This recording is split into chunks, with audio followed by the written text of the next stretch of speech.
Deixa eu contar um pouquinho de história para vocês. Vocês já ouviram falar daquele jogo milenar lá das terras do Oriente chamado Sudoku? Não é um jogo milenar, não é exatamente das terras do Oriente. Tá? É curioso isso, né? Globalização, como a informação trafega. Realmente é muito famoso, é muito popular no Japão e acredito que no Oriente no geral. E por isso a gente, né, recebeu de volta isso vindo de lá. Mas na verdade ele foi inventado no Ocidente, e em particular ele derivou de um outro problema, que é o que a gente vai mostrar, que é o problema do quadrado latino, se eu não me engano proposto por Euler, aquele matemático famoso e tal, né? Mas até aí vai ter patente, né? Não sei, mas a história histórias que eu ouvi dizem que foi proposto por ele. Qual que é a ideia do quadrado latino? Deixa eu fazer o quadrado aqui para poder desenhar com vocês, ó. Então eu vou fazer aqui um quadrado de 4 por 4 e pegando a ideia do quadrado latino, tá? Por que quadrado latino? Porque eu usava caracteres latinos, tá? Não usava números. Se a gente parar a pensar, o Sudoku que deriva dele usa número porque sim, mas eu não estou fazendo operações aritméticas, né? São só objetos diferentes. Os números nada mais são do que identificadores. E o quadrado latino tradicional usava caracteres do alfabeto latino como identificadores. Qual que é a ideia então desse probleminha do quadrado? Eu tenho um quadrado ali, no caso aqui 4 por 4, né? Obviamente ele fica mais complexo se eu tiver dimensões maiores, mas nesse caso aqui o n é igual a 4. E eu tenho algumas posições fixas, né? Algumas posições estão definidas. Então eu tenho o B, o D, aqui eu vou ter o D, e o B novamente, aqui eu vou ter o C, o D e o C. E as regras são simples. Eu posso preencher qualquer posição com algum dos 4, no caso n igual a 4, dos 4 primeiros caracteres do alfabeto. E eu não posso repetir nem na linha, nem na coluna esses caracteres. Então, quem conhece Sudoku já viu qual foi a generalização, né? Sudoku introduziu quadrantes também. O quadrado latino era só sobre linhas e colunas, tá? Mas a referência do Sudoku foi só para fazer a conexão, tá, gente? A gente vai focar no quadrado latino aqui, tanto na lousa quanto no código. Então, a ideia é que eu não posso repetir nem linha, nem coluna, repetir um caractere, né, aparecer mais de uma vez nem na linha, nem na coluna. Tudo bem? E agora eu vou fazer um esforço aqui para deixar bem claro para vocês aquilo que eu disse, que olha, a gente tem caminhos, né? A gente tem labirintos para explorar em problemas que não é óbvio que a gente tem um caminho ali. Eu vou começar colocando, seguindo aqui arbitrariamente, tá? De cima para baixo, da esquerda para a direita, a cada linha. Eu vou colocar números nas minhas posições vazias, tá? As posições não definidas. Então, aqui é o 1, o 2, o 3, o 4, o 5, o 6, o 7 e o 8. Esses números não são preenchimentos, não são nada. É só para a gente identificar quando eu fizer um mapeamento lógico aqui do que está acontecendo, né? E eu vou dividir aqui, já que eu tenho até 8 ali, eu vou dividir aqui ao meio, né? Depois eu divido ao meio de novo. Mais uma vez. E aqui vão estar os meus níveis, ó. Nível 0, 1, 2, 3, 4, 5, 6, 7 e 8. Vamos ver se fica certinho assim, tá? Deixa eu pegar outra cor agora. Acho que é laranja.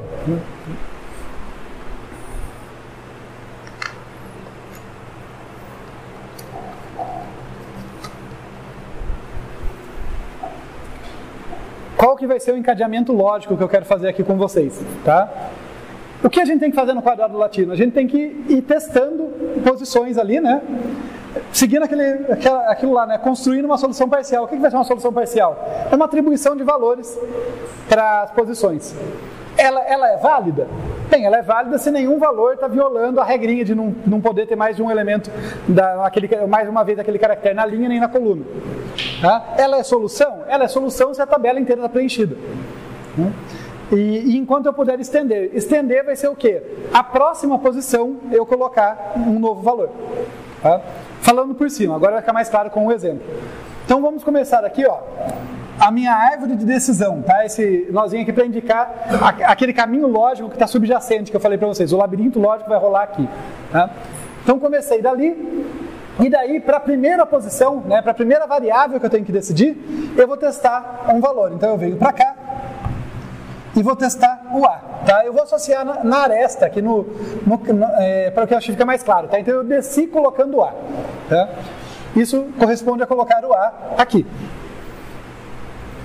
O A pode, né? Porque aqui é B e aqui é D, estamos bem. Então, solução é válida? É, lógico. Isso foi uma chamada recursiva, tá, gente?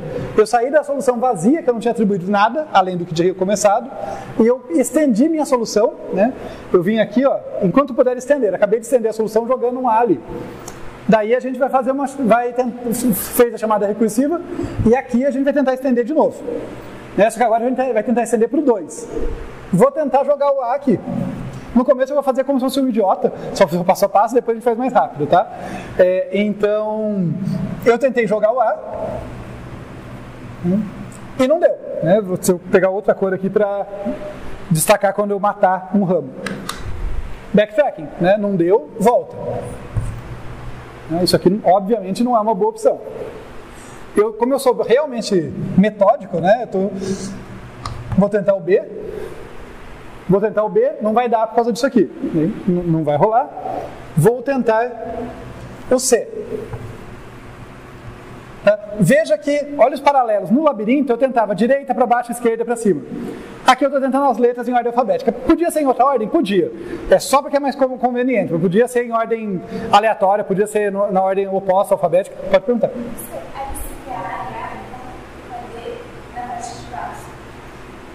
Peraí, perdão. Você está perguntando do que eu estava preenchendo ou do que eu preenchi? Do que está preenchido? Isso aqui é um D. É um D. É um D. Eu vou enfatizar isso.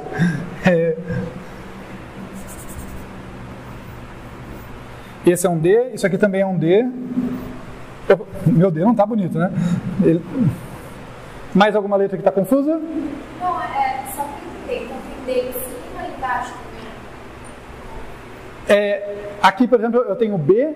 Ó, nessa coluna, por exemplo, eu tenho um B e um D, né? E o resto está vazio. Então está tudo bem, por enquanto. Nessa linha, eu tenho um D e um B, também está tudo bem. Quando eu tentei colocar o A aqui, ele não pôde porque já tinha um A aqui. Quando eu tentei colocar o B, ele não pôde porque já tinha um B aqui e um B aqui. Os dois proibiu, né? Tanto a coluna quanto a linha proibiu. Tudo bem? E agora a gente vai tentar o C, né? Deixa eu até colocar o Bzinho para cá para não misturar. Então o B aqui não deu certo, cadê meu azul? Aqui. O B não deu certo também, né? Retrocedo, tento estender de outro jeito. O C deu certo, né? O C eu coloco aqui, né? Lembrando o númerozinho rosa, ó, é o nível, né? Eu desci para o nível 2 atribuindo C. Então beleza, então minha solução parcial está colocando o A e o C, né? Agora eu vou para o próximo cara, né? O próximo cara, de novo, eu sou metódico, eu vou tentar o A. Então eu vou descer aqui, tentando o A, e ele não é, a princípio, problemático, né? Olha, eu posso colocar, vou tentar descer de novo, tentando colocar o A ali, né? Quando eu desço tentando colocar o A ali, não vai poder, né? Então já mato ele aqui. Estou matando direto aqui, nem estou escrevendo lá, né? Para ser mais rápido. Mas era uma tentativa de pôr o A aqui, para deixar claro, tá?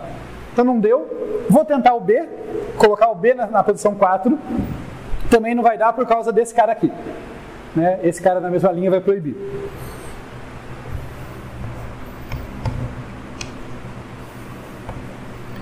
Daí eu tento o C. E agora, para ver quem está acordado, o C funciona? O C não funciona por causa desse cara aqui, né?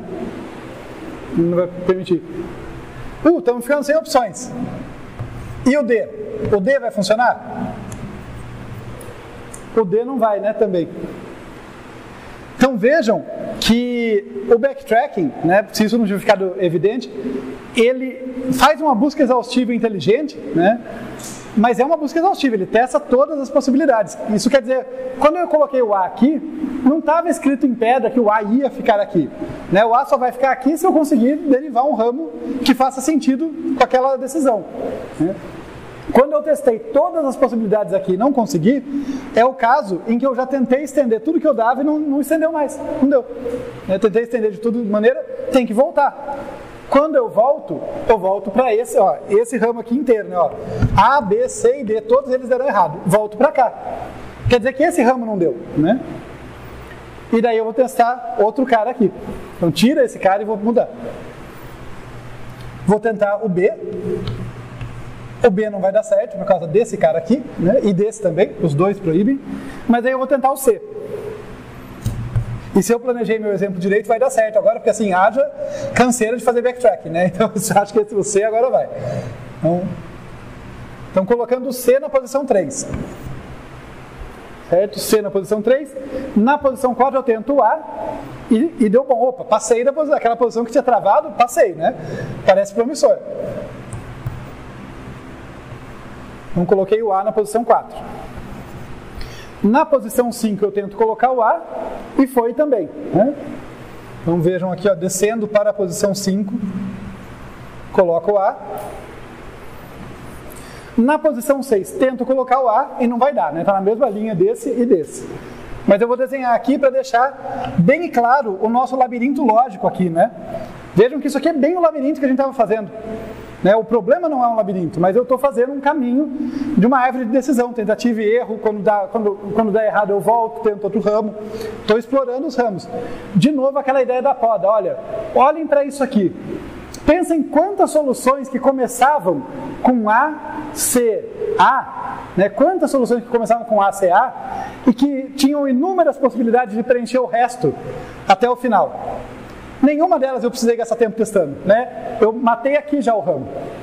Entende a beleza disso? Se eu estivesse só enumerando todas as possibilidades, porque eu podia, né, fazer um parênteses aqui antes de continuar o algoritmo de backtracking. Eu podia usar a ideia só da enumeração e falar, como que eu resolvo o sudoku? Bem, eu tenho que preencher essa posição com 4 possibilidades, né? A, B, C ou D. Essa com 4 possibilidades, essa com 4, essa com 4. Beleza.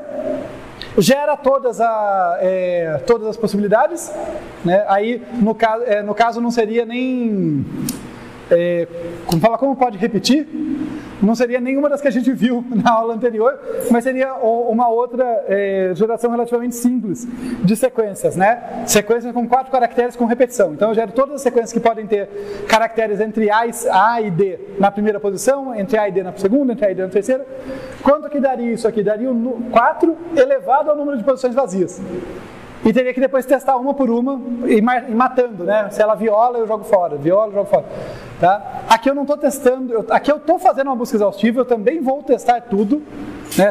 Eu não vou desistir enquanto tiver algo possível de testar, mas eu evito esse custo de gerar todas. Essa que é a beleza desse método em relação à enumeração pura. Né? Quando eu mato um ramo, eu estou matando tudo que vem dali para baixo. Eu nunca perco tempo testando aquilo dali para baixo. Fechado esse parênteses, estamos aqui, né? Foi A, daí na posição 6, eu testei o A também, não deu, né? Aqui também foi um teste de A, mas não deu. Vou tentar o B deu. O B aqui para a posição 6. Porque aqui eu tenho DAC, aqui eu tenho DAC, né? Beleza, o B deu. Para a posição 7, eu tento o A, não vai dar certo, porque lá em cima não pode.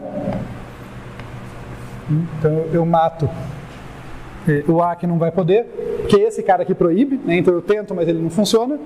Eu tento o B dá. Né? Aqui A, C, D, então não tem B, e aqui embaixo também não tem B. Eu vou tentar o B. E por fim, para a posição 8, coloca o A, e o A pode. E temos uma solução. Tá legal? Esse é o nosso caminho vitorioso. Né? Fazer ele em verde aqui destacado.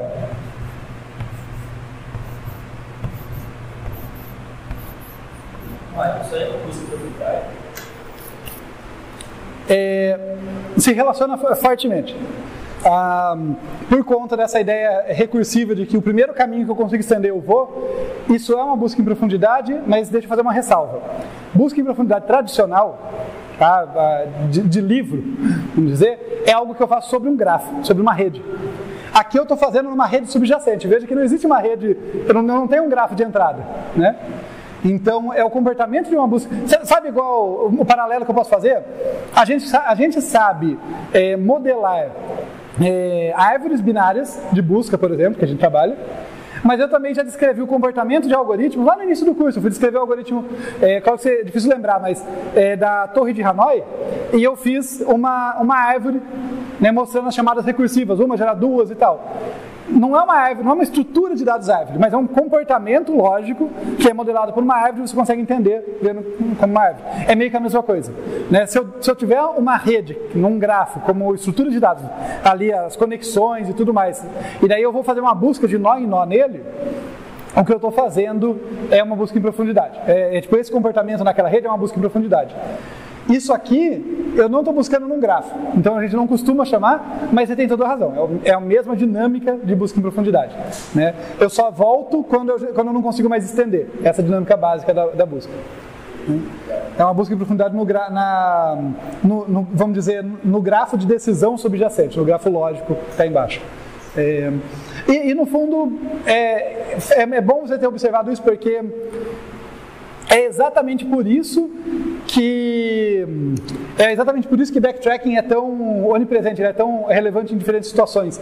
Porque embora ele no fundo é um algoritmo de busca, e embora não seja todo o problema que trabalha em cima de uma rede, de um grafo, quase todo o problema de decisão, ou se não todo, veja que não tem nenhuma rede, obviamente aqui, eu posso definir uma rede de decisão por baixo, né? E daí eu estou buscando nessa rede, atribuindo valores para variáveis e tal, né? Então acaba por isso que o backtracking é tão comum. Tudo bem? Fez sentido? A ideia ficou claro, gente. O mapeamento disso aqui para aquilo lá, né? Esse é o problema que eu quero resolver. Ali são as decisões lógicas que a gente está tomando e a exploração de caminhos que a gente está fazendo, né? Que é o mesmo framework. Veja que se você olha para isso, não tem uma diferença significativa para o problema anterior, né? Que era explicitamente um labirinto, né? Estamos bem?